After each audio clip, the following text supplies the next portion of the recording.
आप सुन रहे हैं द ह्यूमन बायोलॉजी पॉडकास्ट और मैं डॉक्टर ज्योति प्रसाद। चलिए आज बात करते हैं सोमैटिक सेल डिवीजन की। हमने पिछले 2 एपिसोड में सेल डिवीजन और क्रोमोसोम्स के बारे में बात की। आज हम जानेंगे सोमैटिक सेल डिवीजन क्या होता है, जिसको हम माइटोसिस भी कहते हैं। माइटोसिस के बारे में आज हम जानेंगे। अगले एपिसोड में हम जानेंगे मियोसिस के बारे में।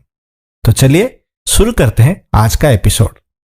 अगर आप ये एपिसोड पहली बार सुन रहे हैं तो आप हमारे चैनल में बहुत सारे एपिसोड्स हैं जिन्हें सुन सकते हैं। फिलहाल हम सेलुलर लेवल ऑफ ऑर्गेनाइजेशन के बारे में पढ़ रहे हैं। आप पहली एपिसोड से इसे सुनिए, आपको बहुत कुछ आराम से समझ में आ जाएगा। चलिए शुरू करते हैं आज का एपिसोड।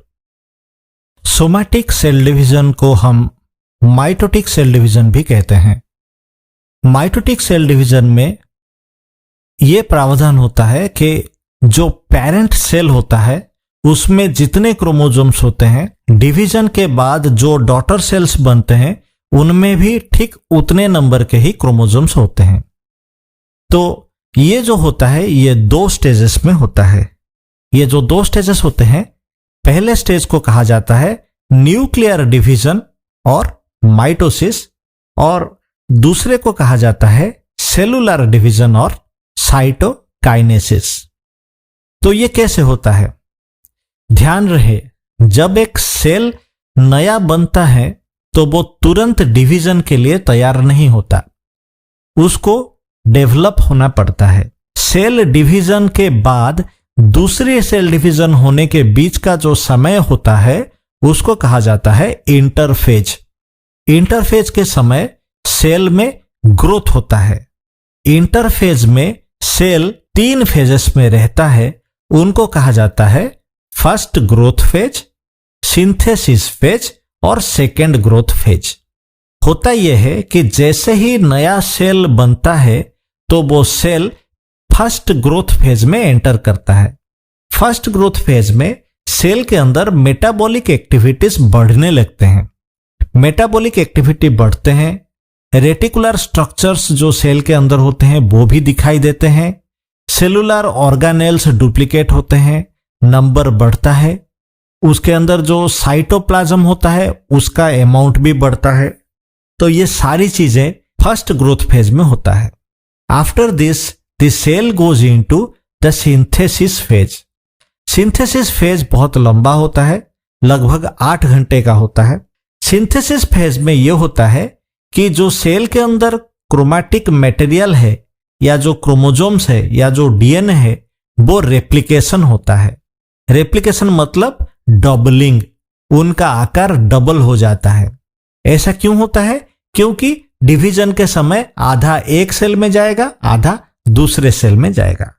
तो उसको कहते हैं डीएनए रेप्लिकेशन और डुप्लीकेशन ऑफ क्रोमोसोम्स। ये सिंथेसिस फेज में होता है। सिंथेसिस फेज में जब डीएनए रेप्लिकेशन हो जाता है तो वो रेप्लिकेटेड जो डीएनए होते हैं वो एक सेंट्रल पॉइंट पे जुड़ के रहते हैं। उनको कहा जाता है सिस्टर क्रोमैटिड्स, क्योंकि वो अलग होने वाले होते हैं। और जहां पे वो दोनों जुड़ के रहते हैं उसको कहा जाता है सेंट्रोमियर। डीएनए रेप्लिकेशन के साथ सेल फिर से सेकेंड ग्रोथ फेज में चला जाता है। सेकेंड ग्रोथ फेज में सेल के अंदर एंजाइमेटिक डेवलपमेंट, प्रोटीन प्रोडक्शन, ये सब होने लगता है। जब एक सेल मैच्योर हो जाता है वो फिर डिवीजन के लिए तैयार हो जाता है। जैसे ही सेल डिवीजन के लिए खुद को तैयार कर लेता है तो वो न्यूक्लियर डिवीजन की ओर बढ़ता है, जिसको हम कहते हैं माइटोसिस। माइटोसिस को अगर हमें समझना है तो हम इसे 4 स्टेजेस में अलग कर देते हैं। पहले स्टेज को कहा जाता है प्रोफेज, दूसरे को मेटाफेज, तीसरे को आनाफेज और चौथे को टेलोफेज। ऐसे 4 फेजेस होते हैं।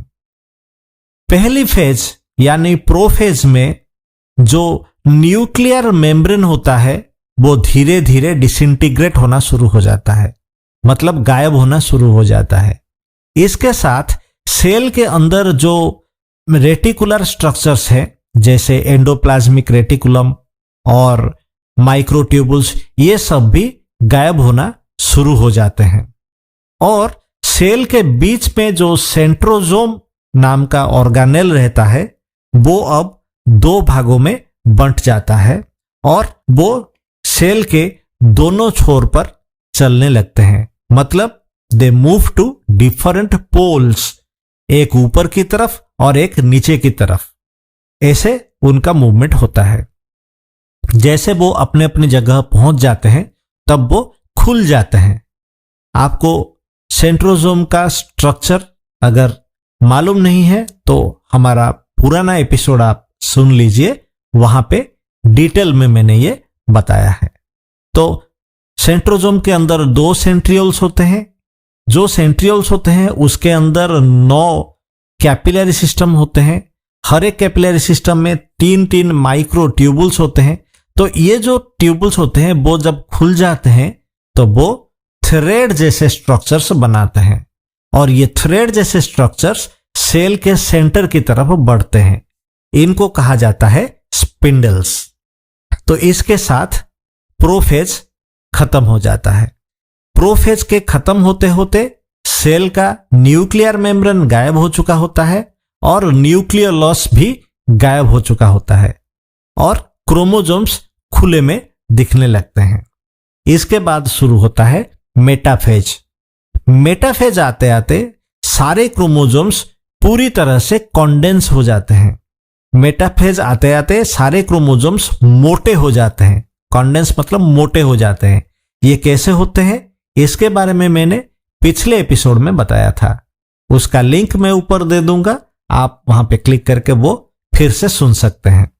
जो न्यूक्लियस के अंदर रहने वाले क्रोमोसोम्स होते हैं, अब वो सब क्रोमोसोम्स सेल के बिल्कुल बीच में एक प्लेट जैसे मूव करने लगते हैं।